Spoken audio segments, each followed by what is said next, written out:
Hi again, everybody. Today's discussion, the executive branch and its 15 executive departments, also known as the Presidential Cabinet.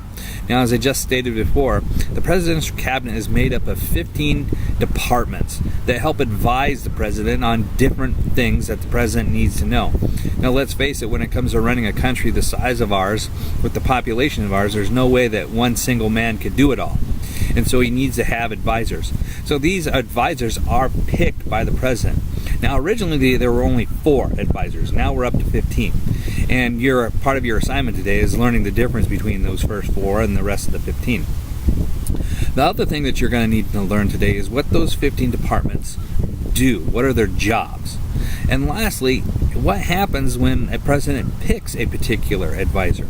Now, all of these heads of state, if you will, or these 15 departments, known as the Presidential Cabinet, one of the things that they do is, while the president can choose them, they all have to be approved by the Senate.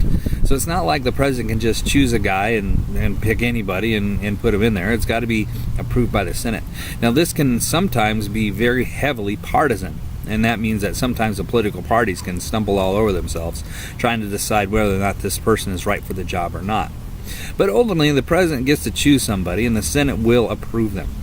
And that's going to be the big hang-up for you as you study this, to understand that even though the president gets to choose them, the Senate has to approve that pick for the Presidential Cabinet.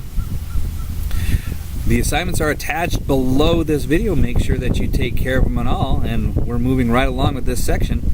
Pretty soon we're going to be moving into other things where you're going to need to have a copy of the Constitution. I've attached one to the Google Classroom. Make sure that you can refer to it the next time you see me.